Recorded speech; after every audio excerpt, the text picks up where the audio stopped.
1. Motherboard, bo mạch chủ. The motherboard is a flat circuit board where all other components are connected. Bo mạch chủ là một bảng mạch phẳng nơi kết nối tất cả các linh kiện khác. It acts like a central hub, allowing electricity and data to flow between the CPU, RAM, GPU, storage, and other devices. Nó hoạt động như một trung tâm kết nối, cho phép dòng điện và dữ liệu lưu thông giữa CPU, RAM, GPU, ổ lưu trữ và các thiết bị khác. Slots, ports, and sockets on the motherboard provide physical connections for components. Các khe cắm, cổng kết nối trên bo mạch cung cấp các điểm kết nối vật lý cho các linh kiện. Although essential, a motherboard is usually cheaper than a CPU or GPU because it mainly distributes power and data rather than performing heavy calculations. Mặc dù rất quan trọng, bo mạch chủ thường rẻ hơn CPU hay GPU vì nó chủ yếu phân phối điện và dữ liệu thay vì thực hiện các phép tính nặng. Central Processing Unit, bộ xử lý trung tâm. The CPU is often called the brain of the computer. It sits in a socket on the motherboard. CPU thường được gọi là bộ não của máy tính. Nó được gắn trong một khe cắm trên bo mạch chủ. It processes instructions from programs, performs calculations, and controls all tasks. Nó xử lý lệnh từ các chương trình, thực hiện các phép tính và điều khiển tất cả các tác vụ. Every time you type, click, or run software, the CPU interprets and executes instructions. Mỗi khi bạn gõ, nhấp chuột hoặc chạy phần mềm, CPU sẽ giải thích và thực thi lệnh. Modern CPUs have multiple cores, allowing them to perform several tasks at once, multitasking. CPU hiện đại có nhiều lõi, giúp thực hiện nhiều tác vụ đồng thời đa nhiệm. Despite its tiny size, the CPU is expensive due to its complex design and high speed. Dù nhỏ bé, CPU lại đắt vì thiết kế phức tạp và tốc độ xử lý cao. Và GPU, Graphics Processing Unit, card đồ họa. The GPU handles images, videos, and 3D graphics. GPU xử lý hình ảnh, video và đồ họa 3D. While the CPU focuses on logic and general tasks, the GPU is specialized in parallel processing, making it ideal for rendering images or running games. Trong khi CPU tập trung vào logic và tác vụ chung, GPU chuyên xử lý song song, rất phù hợp để dựng hình ảnh hoặc chơi game. Dedicated GPUs are separate cards that plug into the motherboard. Integrated GPUs are built into the CPU. Card đồ họa rời là card riêng gắn vào bo mạch chủ. Card tích hợp nằm trong CPU. Powerful GPUs are needed for video editing, 3D modeling, and high-end gaming. GPU mạnh mẽ cần thiết cho chỉnh sửa video, mô hình 3D và chơi game cao cấp.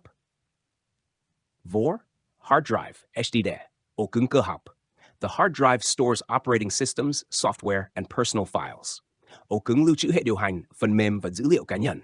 Inside, it has spinning magnetic disks and a moving read-write arm.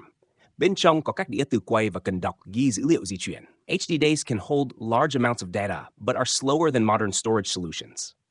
HDD có thể lưu trữ nhiều dữ liệu nhưng chậm hơn các giải pháp lưu trữ hiện đại. They are ideal for storing big files like videos, photos, or backups. Chúng thích hợp để lưu trữ các tập tin lớn như video, hình ảnh hoặc sao lưu. RAM, Random Access Memory. Bộ nhớ tạm RAM temporarily stores data that the CPU needs to access quickly. RAM lưu dữ liệu tạm thời mà CPU cần truy cập nhanh. Think of it as a workspace. The CPU can quickly grab information from RAM instead of slower storage. Hãy tưởng tượng nó như bàn làm việc. CPU có thể lấy dữ liệu nhanh từ RAM thay vì ổ cứng chậm hơn. However, RAM only retains data while the computer is on. Turning off the computer clears everything. RAM chỉ giữ dữ liệu khi máy tính bật. Khi tắt, mọi thứ sẽ bị xóa. More RAM allows a computer to run more programs at once without slowing down. RAM nhiều hơn cho phép máy tính chạy nhiều chương trình cùng lúc mà không bị chậm. 6. SSD, Solid State Drive, ổ cứng thể rắn. An SSD functions like a hard drive, but uses memory chips instead of spinning disks. SSD hoạt động giống ổ cứng nhưng dùng chip nhớ thay vì đĩa quay. This makes it faster, quieter, and more durable. Điều này khiến SSD nhanh hơn, êm hơn và bền hơn. Most modern computers use SSDs for the operating system and applications to improve performance. Hầu hết máy tính hiện nay dùng SSD cho hệ điều hành và phần mềm để nâng cao hiệu suất. Although more expensive, SSDs reduce loading times and improve responsiveness. Dù đắt hơn, SSD giúp giảm thời gian khởi động và cải thiện độ phản hồi. 7. Cooling system, hệ thống tản nhiệt.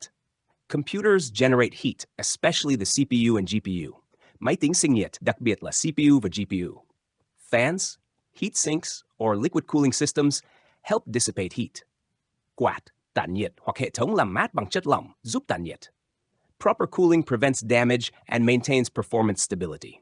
Tản nhiệt đúng cách giúp tránh hư hỏng và duy trì hiệu năng ổn định. High performance systems often require advanced cooling solutions.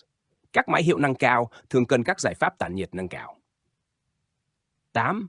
Power supply. Bộ nguồn the PSU converts electricity from a wall outlet into suitable voltage for computer components. Bộ nguồn truyền điện từ ổ cắm sang điện áp phù hợp cho linh kiện. It ensures that the CPU, GPU, and other devices receive stable power. Nó đảm bảo CPU, GPU và các thiết bị khác nhận được nguồn điện ổn định. Laptops use built-in PSUs with rechargeable batteries for portability. Laptop sử dụng bộ nguồn tích hợp với pin sạc để có thể di chuyển. Wireless card, card mạng không dây. This card allows the computer to connect to Wi-Fi networks without cables. Card mạng cho phép máy tính kết nối Wi-Fi mà không cần dây cáp. Without it, a computer must use an Ethernet cable to access the Internet. Nếu không có, máy tính phải dùng cáp Ethernet để truy cập Internet. Modern wireless cards support high-speed Wi-Fi and Bluetooth connections. Card mạng hiện đại hỗ trợ Wi-Fi tốc độ cao và kết nối Bluetooth. Pattern 10. Case, vỏ máy tính. The case is the protective outer shell for all components. Vỏ máy tính là lớp bảo vệ bên ngoài cho toàn bộ linh kiện. It directs airflow and supports cooling systems like fans or liquid cooling. Nó điều hướng luồng khí và hỗ trợ hệ thống làm mát như quạt hoặc tản nhiệt chất lỏng. Cases come in different sizes, compact for small setups or towers for gaming and high-performance PCs.